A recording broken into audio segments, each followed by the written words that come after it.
नमस्ते, मैं शिवम हूं। आप न्यूज़ भारतवर्ष देख रहे हैं। बिहार में जो है बिहार दोहरी मार झेल रही है।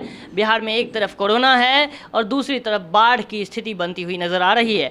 ऐसे में क्या कुछ होगा, क्योंकि मौसम विभाग की ओर से जो लगातार अलर्ट जारी किया जा रहा है, रेड अलर्ट जारी किया जा रहा है, वो देखने वाली बात होगी। क्योंकि पटना में भी जो बारिश के कारण कई जगह जल जमाव देखने को मिले थे। इसके साथ ही मधुबनी और दरभंगा के इलाके में बाढ़ जैसी स्थिति बनी हुई है। कल तेजस्वी यादव वहाँ पे जायज़ा लेने भी गए थे, कई लोगों से मिले, वो भी हमने आपको दिखाया।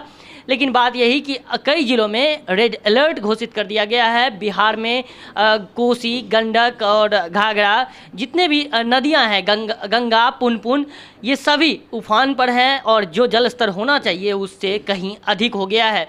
ऐसे में लगातार जो कोशिशें यही की जा रही है कि जो बढ़ते जलस्तर है उस पर काबू किया जा सकता है। और जो नेपाल से तटीय क्षेत्र है, यानी कि उत्तरी क्षेत्र, उन क्षेत्रों में बाढ़ का खतरा काफ़ी बढ़ जाता है। क्योंकि नेपाल में भारी बारिश हो रही है कई दिनों से, और नेपाल से जो बांध अगर टूटता है मान लीजिए, तो क्या होगा, बिहार के जितने भी उत्तरी क्षेत्र हैं वो डूब सकते हैं।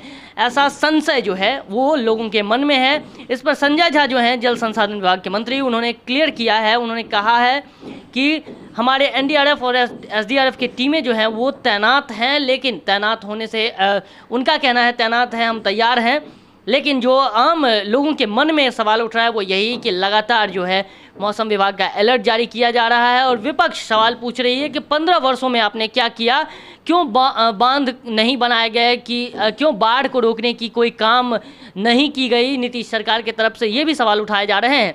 इसके साथ और हम बताते हैं क्या कुछ 26 जुलाई तक जो है कुछ रेड अलर्ट जारी कर दिया गया है कई जिलों के लिए। में कोरोना के साथ ही बारिश और वज्रपात भी कहर मचा रहा है। नेपाल के साथ ही राज्य के कई जिलों में हो रही बारिश के बाद बाढ़ की स्थिति हो गई है। लोग पलायन करने लगे हैं। इसी बीच एक बार फिर से मौसम विभाग ने अलर्ट जारी कर दिया है। अलर्ट के मुताबिक इन जिलों में अगले 24 घंटे के दौरान आंधी तूफान के साथ हल्की और मध्य दर्जे की बारिश की संभावना जताई गई है। सूबे में जारी बारिश और वज्रपात के बीच 26 जुलाई तक राज्य के अधिकांश हिस्सों में बरसात के आसार जताए गए हैं।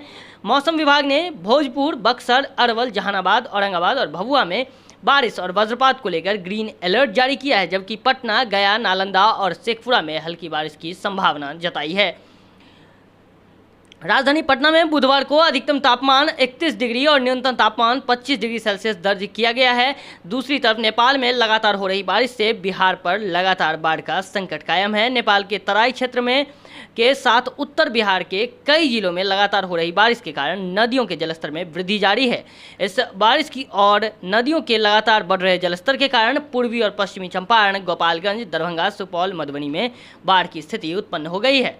बिहार में जिस तरह से स्थिति बनी हुई है और लगातार रेड अलर्ट जारी किए जा रहे हैं, इंडियन मेट्रोलॉजिकल डिपार्टमेंट के द्वारा कई तरह की बातें कही जा रही है। बिहार में पानी का जलस्तर काफ़ी बढ़ रहा है और ऐसे में क्या कुछ नीतीश सरकार का प्लान होगा इससे निपटने के लिए, क्योंकि अभी बिहार विधानसभा चुनाव होने हैं।